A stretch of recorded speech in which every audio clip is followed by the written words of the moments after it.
आज मैं आपसे एक ऐसा सवाल पूछने वाला हूँ जिसका जवाब आपको अंदर तक हिला देगा।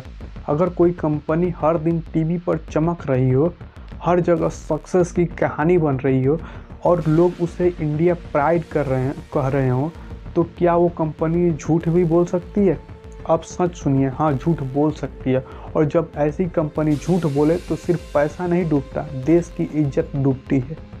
आज हम बात करेंगे सत्यम स्कैम की। ये भारत की इतिहास की सबसे बड़ी आईटी धोखाधड़ी है। अब ध्यान से सुनिए, सत्यम क्या था? सत्यम भारत की एक बड़ी आईटी कंपनी थी। नाम था सत्यम, और सत्यम का मतलब होता है सत्य।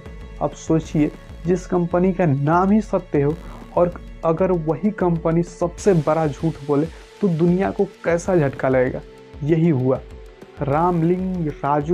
राजू कौन था? रामलिंग राजू सत्यम का चेहरा था।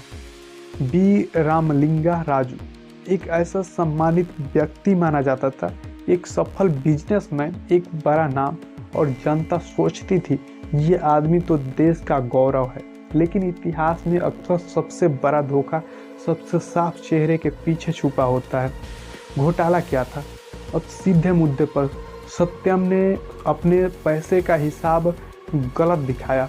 यानी कंपनी के रिकॉर्ड में एक ऐसा दिखाया गया कि कंपनी के पास बहुत ज़्यादा पैसा है, बहुत ज़्यादा प्रॉफिट है, बहुत तेज़ी से ग्रोथ हो रहे हैं, जबकि असलियत में ये सब उतना नहीं था। मतलब कागज़ पर कंपनी उड़ रही थी आसमान में, लेकिन ज़मीन पर कंपनी अंदर से खोखली हो चुकी थी। और यही घोटाले का असली रूप है। Fake numbers, fake profit, fake success. ये झूठ चलता कैसे रहा?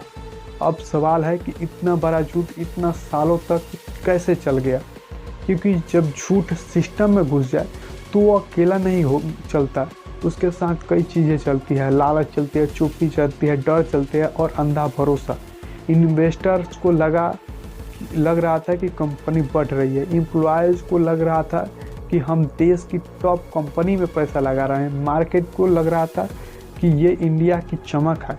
और इसी अंध भरोसे के बीच झूठ मोटा होता गया। घोटाला पकड़ा कैसे गया? अब ध्यान से सुनिए, हर झूठ का एक अंत होता है, और सत्यम का अंत तब शुरू हुआ जब खुद कंपनी के मालिक ने एक दिन सच स्वीकार कर लिया। हाँ, उसने खुद कहा, हमने गलत आंकड़े दिखाए, हमने झूठ बोला, हमने सिस्टम को धोखा दिया। और ये सुनते ही भारत नहीं, पूरी दुनिया शॉक में चली गई।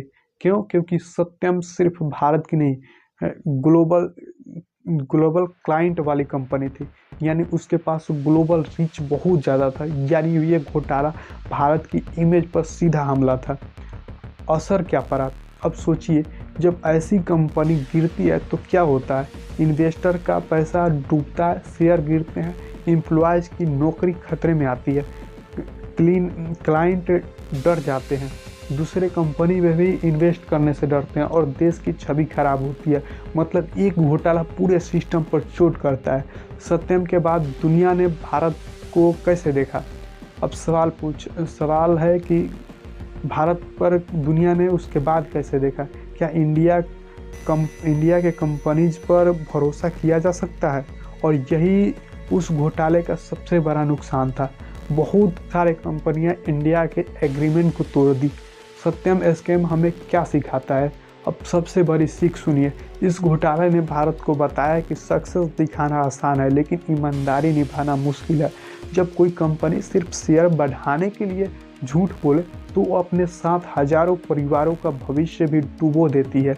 और यही कारण है कि कॉर्पोरेट दुनिया में सबसे ज़रूरी चीज़ होती है ट्रांसपेरेंसी। क्योंकि पैसा तो वापस आ सकता है, लेकिन भरोसा एक बार टूट जाए तो वापस नहीं आता।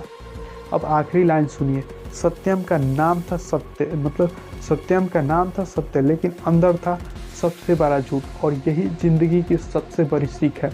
सबसे बड़ा धोखा हमसे वहीं से आता है जहां हम सबसे ज़्यादा भरोसा करते हैं। इससे आंख बंद करके भरोसा मत करिए, क्योंकि दुनिया में झूठ बहुत मीठा होता है, लेकिन उसका अंत बहुत जहरीला होता है। तो दोस्तों, ये वीडियो यहीं पे समाप्त होता है। आपको ये वीडियो कैसा लगा कमेंट करके बताएं। मिलते हैं फिर अगले वीडियो।